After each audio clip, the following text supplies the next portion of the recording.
सुप्रभात प्यारे बच्चों, आ जाइए शुरू करते हैं हमारी ये कक्षा। और आज हम फिर से पढ़ेंगे एक नया पाठ 10 जिसका नाम है दोहे और पद। तो आइए अलग अलग प्रकार के दोहे पढ़ते हैं, पद पढ़ते हैं, उनका अर्थ भी समझेंगे। तो चलिए सबसे पहले पढ़ेंगे दोहों का भावार्थ। देखिए क्या दिया है। दोहों का उपयोग अधिकतर भक्ति और सूफी साहित्य में होता है।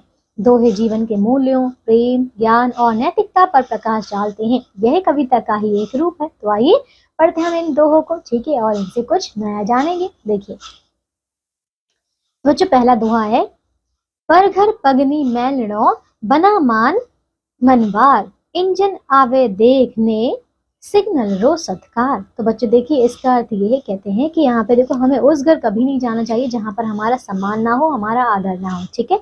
बिना बुलाए मत जाओ, है ना। कहीं पर अगर आपको लगता है कि किसी को खुशी नहीं है आपके जाने से, तो वहां मत जाओ।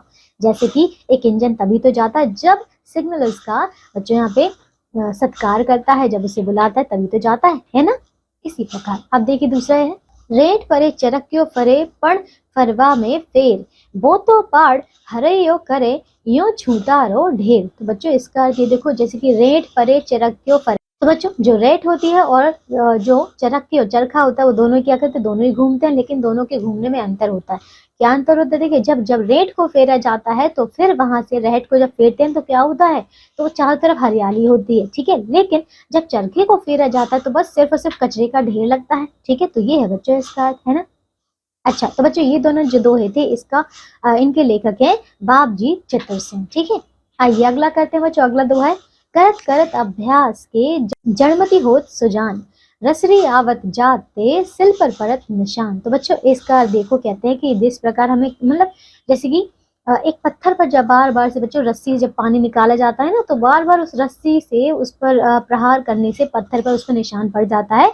उसी प्रकार बच्चों जब एक जड़मति यानी कि जब एक मूर्ख या फिर जब बुद्धिहीन व्यक्ति बार बार प्रयास करता है तो वो भी एक समझदार, एक बच्चों बुद्धिमान बन सकता है, ठीक है। तो बच्चों इसमें अभ्यास को महत्व दिया गया है। अगला दोहा देखिए, सरवर तरवर संत जन चौथो वर से मेह, परमारथ रह कारणे चारा धारी देह। तो बच्चों इसका अर्थ ये है, देखो कहते हैं देखिए चाहे तालाब हो, सरोवर हो, वृक्ष हो, संत जन हो या फिर बच्चों बरसात हो, ठीक है, इन सभी का बच्चों जो मुख्य कार्य है वो है परोपकार, ठीक है। वो लोगों की सेवा के लिए ही होते हैं, ठीक है।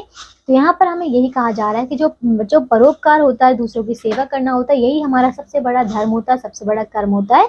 तो हमें कहा जा रहा है कि ये करते रहिए, ठीक है। तो बच्चों ये दोनों दोहे जो है इनके लेखक है कबीर जी, ठीक है। ये कबीर के दोहे हैं। अब देखिए अगला दोहा, मान सरोवर माए जल प्यासा पीवे आए, दादू दोष न दीजिए घर घर कहर न जाए। तो बच्चों कहते हैं देखो, जैसे कि मान सरोवर है, उस झील में देखिए पानी है, तो जिसको प्यास लगी होती है वही तो जाता है। ऐसा तो नहीं है कि वो सरोवर उठकर आ जाता है प्यासे के पास, ऐसा नहीं होता ना। उसी प्रकार बच्चों देखिए, अब जो एक संत जन होता है, जो बच्चों जो ज्ञानी होता है, जो गुरु होते हैं, वो तो खुद तो उठकर हर किसी के पास नहीं जाते, हर शिष्य के पास नहीं जा सकते। इसीलिए बच्चों जिसके अंदर बच्चों जिज्ञासा होती है, जो पढ़ना चाहता है, जो सीखना चाहता है, वही बच्चों उसको प्रयास करना पड़ता है। बिना प्रयास के तो कुछ नहीं होता, ठीक है ना, समझ गए।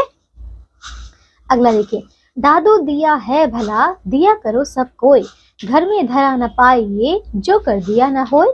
तो बच्चों इसका अर्थ है, कहते हैं कि दादू दिया है भला, यानी कि जो भगवान ने आपको दिया है वही सब कुछ क्या है, भला है। लेकिन क्या है, वो सब कुछ बच्चों दान दे दीजिए, क्योंकि वो सब कुछ आपको दिया गया है, भगवान ने दिया है, और वो सब कुछ दान देने के लिए।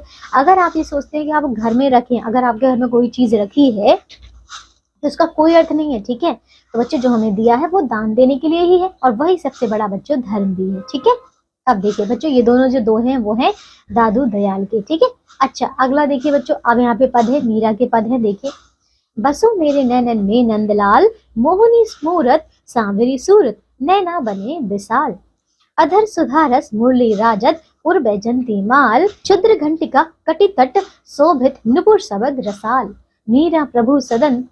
मीरा प्रभु संतन सुखदाई भगत बचल गोपाल। तो बच्चों यहाँ पे मीरा जी कह रहे हैं, देखो मीरा जी आपको पता है कि वो श्री कृष्ण की बहुत बड़ी भक्त थी। तो कहते हैं कि यहाँ पे वो अपने कृष्ण जी से विनती कर रहे हैं कि मेरे नैनन में आके बसो, और उनका वर्णन कर रहे हैं कि मुझे को मोहनी सूरत है, मोहनी मूरत है, सांवली सूरत है, और नैना कैसे हैं, बहुत ही विशाल है, ठीक है। और अधर देखिए, अधर यानी कि उनके होठों पर देखिए सुंदर, देखिए यहाँ पे बहुत ही मुरली जो है सुधारस अमृत बरसाने वाली मुरली विराजती है, ठीक है। और उर्वैजंती माल, और क्या है, वैजयंती माला है उनके हृदय के पास।